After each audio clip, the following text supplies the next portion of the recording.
Hello friends, नमस्कार। Stock market strategy में आपका स्वागत है। और आप ये चैनल पे नए हैं तो प्लीज़ चैनल को लाइक कीजिए, शेयर कीजिए और सब्सक्राइब कीजिए और बेल आइकन को हिट करके और ज़रूर सिलेक्ट कर लीजिए। और आज हम बात करेंगे आईटी सेक्टर की कंपनी जो एआई में आर्टिफिशियल इंटेलिजेंस में बहुत बढ़िया परफॉर्म करेगी और नेक्स्ट में ये नेक्स्ट मल्टीबैगर भी बन सकती है। तो चलते हैं हम वो स्ट्रेटेजी जानने के लिए कि क्या है कंपनी का वो स्ट्रेटेजी, क्या है उसमें दम, वो क्यों आगे चल सकता है, क्या उसका रीज़न है। ठीक है, तो हम बात करेंगे ये कंपनी के बारे में। इसका मार्केट कैप है 14,000 करोड़ का और इसका करंट प्राइस है 978 का और हाई बनाया है 1136 और लो है 700 के अराउंड का, 750 के आसपास का। और स्टॉक पी 66 का है, बुक वैल्यू उसकी 56 है।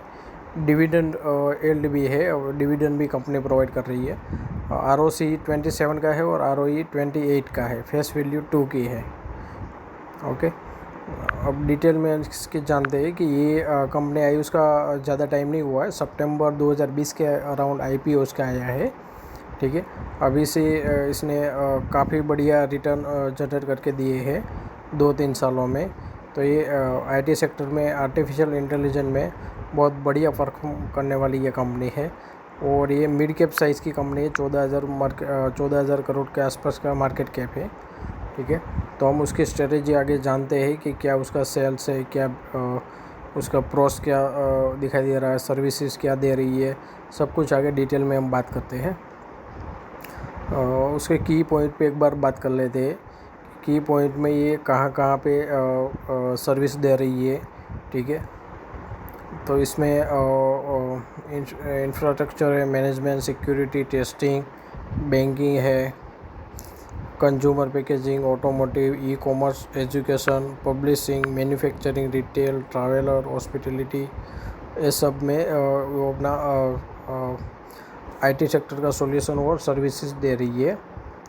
ठीक है, और ये अपना business unit, solution offer, technology offer, analysis, सब ये अपना प्रोस है कि ये अपना की पॉइंट में ये अपना सर्विसेज दे रही है और काफ़ी सारी कंट्री में है, नेशनल वर्ल्ड लेवल पे है ये अपने सर्विसेज में। तो ये अपना देख लेते कि एक बार इंटरनेशनल प्रेजेंस में कौन कौन से कंट्री पे डोमेन करती है। USA है, UK है, Australia, Canada, Netherlands, Singapore, Malaysia, Dubai, काफ़ी सारी बड़ी बड़ी कंट्री में ये अपनी जो सर्विसेज है वो प्रोवाइड कर रही है। आईटी सेक्टर के सर्विसेज और आर्टिफिशियल इंटेलिजेंस में ये बहुत बढ़िया रोल कर सकती है।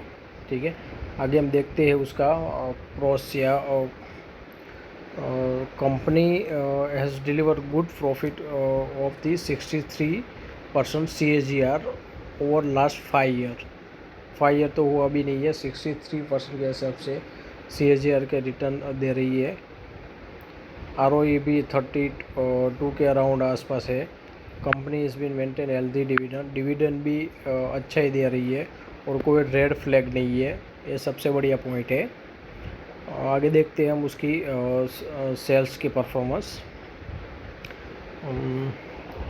यानी कि 20 से आई है तब से सेल्स में जंप ही है।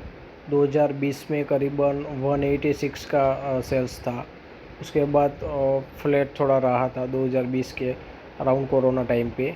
उसके बाद 21 में थोड़ा जंप लगने शुरू हुआ, 208 करोड़, 230 करोड़, 250 करोड़ और मार्च 21 में 266 करोड़ का। इसके अलावा 2022 में फर्स्ट क्वार्टर में 287 करोड़, उसके सेकंड क्वार्टर में 308 करोड़, थर्ड क्वार्टर में 338 करोड़ और मार्च में 345 और ये मार्च 23 में 342 करोड़। यानी कि सेल्स में भी काफ़ी अच्छी जंप है। और एक बार देखते हैं उसका प्रॉफिट बिफोर टैक्स। तो प्रॉफिट बिफोर टैक्स में भी लगातार कंटिन्यूटी बढ़ ही रही है कंपनी। और नेट उसके अलावा टैक्स सब निकाल के अपना जो नेट प्रॉफिट आता है, और नेट प्रॉफिट में भी अब अच्छा जंप है। क्वार्टर ऑन क्वार्टर बेस पे थोड़ा थोड़ा उसमें फ्लैटिश रहा है परफॉर्मेंस, पर कोई बात नहीं। ईयर ऑन ईयर एक बार देख लेते हैं कि ईयर ऑन ईयर कितना जंप है। तो ईयर ऑन ईयर देखते हैं तो सेल्स में भी जंप है, यानी कि मार्च 2022 और मार्च 2023 का कंपैरिजन हम करते हैं।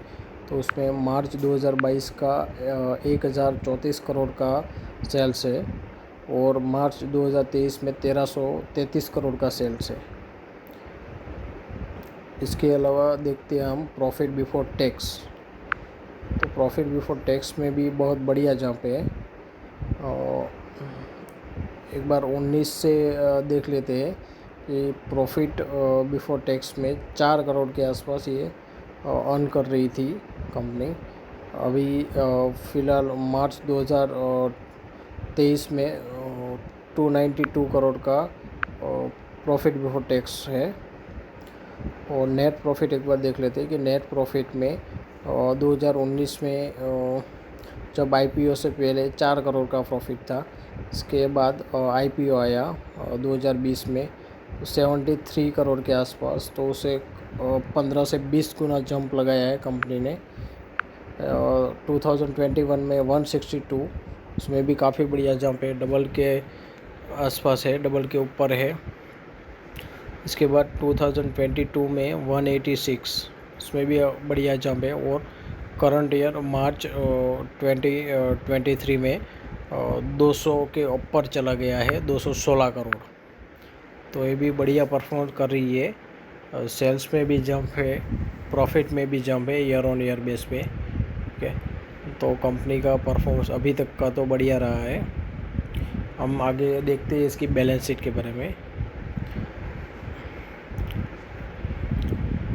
सेल्स में तो हमने देख लिया कि बहुत बढ़िया जंप है। एक बार सेल्स ग्रोथ देखते हैं कि सेल्स ग्रोथ में भी बहुत अच्छा पॉजिटिविटी है। प्रॉफिट में भी ग्रोथ है, CAGR के हिसाब से भी ग्रोथ है। रिटर्न ऑन इक्विटी उसमें भी बढ़िया जंप है। एक बार देख लेते हैं बैलेंस शीट। बैलेंस शीट में ये अपना रिज़र्व कितना अर्न कर रही है, रिज़र्व कितना है कंपनी के पास।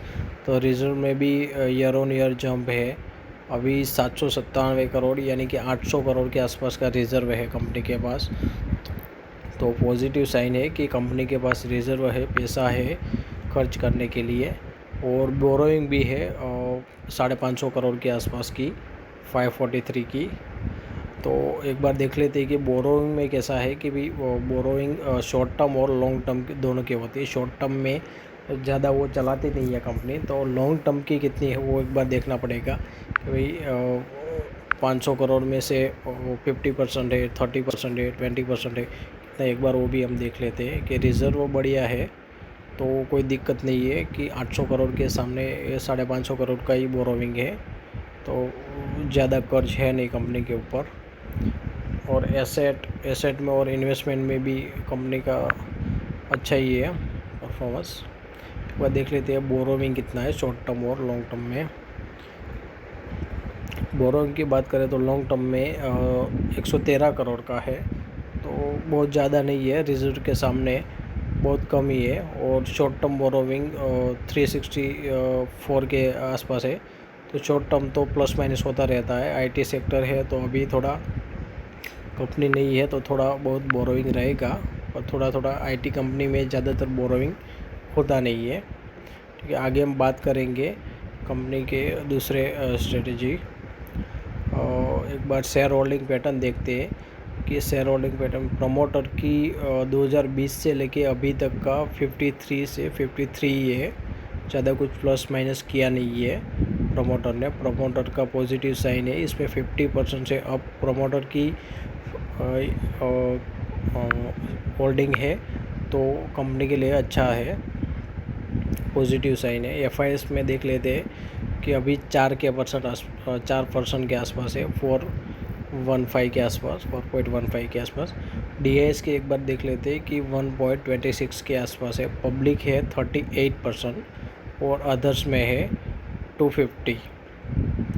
तो ये कौन सी कंपनी है, रेगुलर व्यूअर को तो पता ही होगा कि ये कौन सी कंपनी है।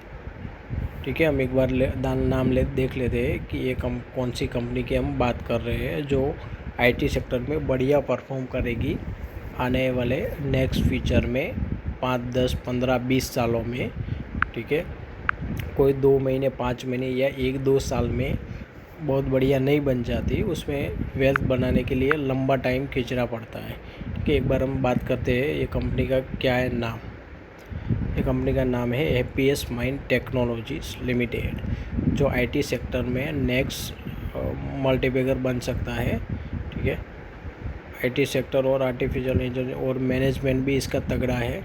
तो हैप्पीएस्ट माइंड में आप स्टडी पर्पज़ के लिए रडार पे रख सकते हैं। ये कोई बाय और सेल की रिकमेंडेशन नहीं है, पर आप स्टडी पर्पज़ के लिए ये सब अपने रडार पे रख सकते हैं।